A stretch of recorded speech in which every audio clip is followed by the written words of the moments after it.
ਬੋਲੇ ਸੋ ਨਿਹਾਲ ਬੋਲੇ ਸੋ ਨਿਹਾਲ ਬੋਲੇ ਸੋ ਨਿਹਾਲ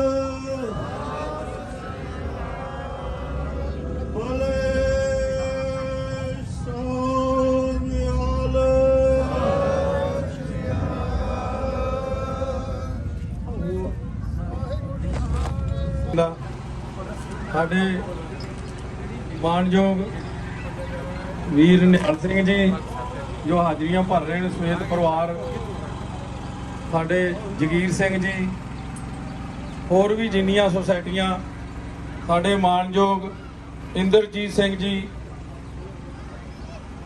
ਪਟਿਆਲਾ ਚੇਅਰਮੈਨ ਸਾਹਿਬ, ਹੁਣ ਅਰਦਾਸ ਹੋਵੇਗੀ। ਗੁਰੂ ਪਿਆਰੀ ਸਾਧ ਸੰਗਤ ਜੀ, ਅੱਜ ਦਾ ਇਹ ਮਹਾਨ ਨਗਰ ਕੀਰਤਨ ਸੱਚਖੰਡ ਗੁਰੂ ਨਾਨਕ ਦਰਬਾਰ ਜੋ ਸਮਾਨਕ ਪਰਮੇਸ਼ਰ ਨੇ ਕਿਰਪਾ ਕੀਤੀ ਹੈ, ਇਹਦਾ ਮਹਾਨ ਨਗਰ ਕੀਰਤਨ ਇਸ ਗੁਰੂ ਘਰ ਤੋਂ ਆਪ ਸੰਗਤਾਂ ਦੇ ਪਿਆਰ ਸਹਿਯੋਗ ਦੇ ਨਾਲ ਆਰੰਭ ਕੀਤਾ ਜਾ ਰਿਹਾ ਹੈ। ਸਤਿਕਾਰਯੋਗ ਸਿੰਘ ਸਾਹਿਬ ਜੀ, ਹੈੱਡ ਗ੍ਰੰਥੀ ਸਾਹਿਬਾਨ ਜੋ ਅਰਦਾਸ ਕਰ ਰਹੇ ਹਨ, ਉਪਰੰਤ ਸਾਰਿਆਂ ਨੇ ਧੰਨ ਧੰਨ ਗੁਰੂ ਗ੍ਰੰਥ ਸਾਹਿਬ ਮਹਾਰਾਜ ਜੀ ਦੀ ਅਗਵਾਈ ਹੇਠ ਬੜੇ ਪਿਆਰ ਦੇ ਨਾਲ ਡਿਸਿਪਲਨ ਦੇ ਵਿੱਚ ਇਸ ਨਗਰ ਕੀਰਤਨ 'ਚ ਹਾਜ਼ਰੀਆਂ ਲਵਾਉਣੀਆਂ ਨੇ। ਆਓ ਨਗਰ ਕੀਰਤਨ। ਗੁਰੂ ਜੀ ਕੀ ਫਤਿਹ। ਵਾਰ ਸ਼੍ਰੀ ਭਗਵਤੀ ਜੀ ਕੀ ਪਾਤਸ਼ਾਹੀ ਦਸਵੀਂ ਪ੍ਰਥਮ ਭਗਵਤੀ ਸਮਰਕਾ ਗੁਰੂ ਨਾਨਕ ਧਿਆਏ ਫਿਰ ਅੰਗਦ ਗੁਰ ਤੇ ਅਮਰਦਾਸ ਰਾਮਦਾਸ ਹੋਈ ਸਹਾਏ ਅਰਜਨ ਹਰ ਗੋਬਿੰਦ ਨੂੰ ਸਿਮਰਾਓ ਸ੍ਰੀ ਹਰਿ ਰਾਏ ਸ਼੍ਰੀ ਹਰਿ ਕ੍ਰਿਸ਼ਨ ਧਿਆਈਆ ਜਿਸ ਨਿਠੇ ਸਭ ਦੁਖ ਜਾਏ ਏਕ ਬਹਾਦਰ ਸਿਮਰਿਆ ਕਰਨਾਉ ਨਿਤ ਆਵੈ ਧਾਏ ਸਭ ਥਾਈ ਹੋਏ ਸਹਾਏ। ਦਸਵੇਂ ਪਾਤਸ਼ਾਹ ਸ਼੍ਰੀ ਗੁਰੂ ਗੋਬਿੰਦ ਸਿੰਘ ਸਾਹਿਬ ਜੀ ਸਭ ਥਾਈ ਹੋਣਾ ਜੀ ਸਹਾਏ। ਦਸੋਂ ਪਾਤਸ਼ਾਹੀਆਂ ਕੀ ਜੋਤ ਸਰੂਪ ਸਾਹਿਬ ਸ਼੍ਰੀ ਗੁਰੂ ਗ੍ਰੰਥ ਸਾਹਿਬ ਜੀ ਕੇ ਪਾਠ ਵਿਦਾਰ ਦਾ ਧਿਆਨ ਧਰ ਕੇ ਖਾਲਸਾ ਜੀ ਸਾਹਿਬ ਬੋਲੋ ਜੀ। ਨਿਮਾਣਿਆਂ ਦੇ ਮਾਣ ਨਿਤਾੜਿਆਂ ਦੇ ਧੰਨ ਸਤਿਗੁਰੂ ਧੰਨ ਸ਼੍ਰੀ ਗੁਰੂ ਗ੍ਰੰਥ ਸਾਹਿਬ ਜੀਓ ਮਹਾਰਾਜ ਆਪੀਆਂ ਨੇ ਅਪਾਰ ਕਿਰਪਾ ਕੀਤੀ, ਸੇਵਕ ਸੰਗਤਾਂ ਨੂੰ ਬਲ ਉਦਮ ਬਖਸ਼ ਕੀਤੇ।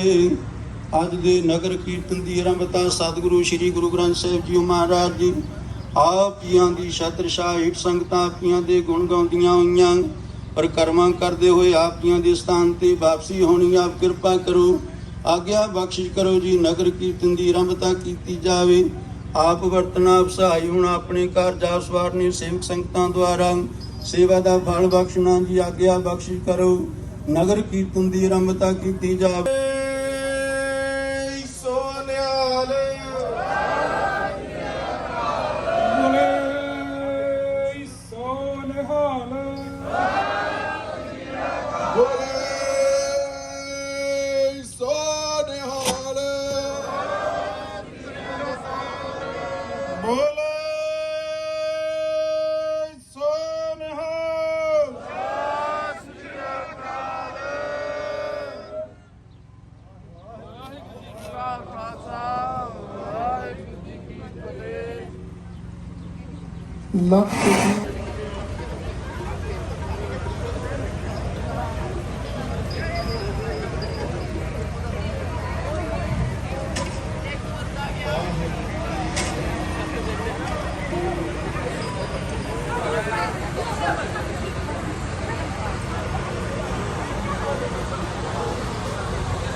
ਮਾਰਗ ਧਰਮ ਦੀ ਪਾਉਂਦੀ ਜੋ ਵਡ ਭਾਗੀ ਪਾਏ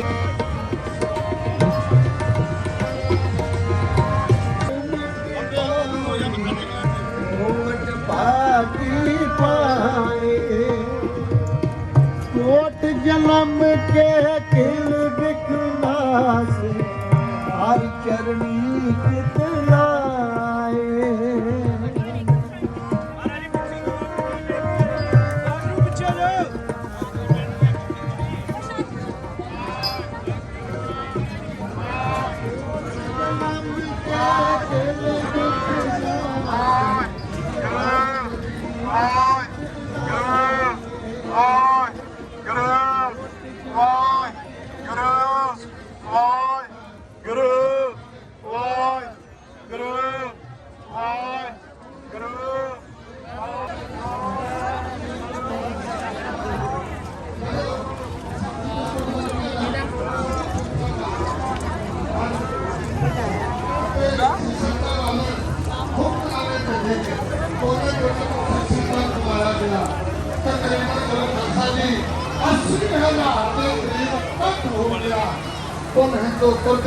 उसकी दात और कुछ नाही सरदारी में भरे कदाही इन्हीं को सरदार बनावो तब है गोबिंद सिंह नाम कहावो भागा वालियो ਇਹੋ ਜਿਹਾ ਖਾਲਸਾ ਪੰਥੀ ਸਾਧਨਾ ਕਰਨੀ ਹੈ ਕਲਗੀਧਰ ਪਾਤਸ਼ਾਹ ਜੀ ਨੇ ਸਮੂਹ ਸੰਗਤਾਂ ਨੂੰ ਬੁਲਾਇਆ ਗਿਆ ਪਰ ਅਗਲਾ ਪ੍ਰੋਗਰਾਮ ਐਵੇਂ ਲੜੀਵਾਰ ਚੱਲਦਾ ਰਹੇਗਾ ਸੱਚੇ ਪਾਤਸ਼ਾਹ ਜੀ ਦੀ ਪਾਵਨ ਪਵਿੱਤਰ ਹਜ਼ੂਰ ਜੀ ਵਿੱਚ ਬੜੀ ਸ਼ਰਧਾ ਤੇ ਭਾਵਨਾ ਰੱਖ ਕੇ ਦੇਸ਼ਾਂ ਵਿਦੇਸ਼ਾਂ ਦੀਆਂ ਸੰਗਤਾਂ 80,000 ਦੇ ਕਰੀਬ ਸ੍ਰੀ ਆਨੰਦਪੁਰ ਸਾਹਿਬ ਕੱਟ ਵਿਖੇ ਕਹਿੰਦੇ ਰਾਵੀ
ਸਾਲ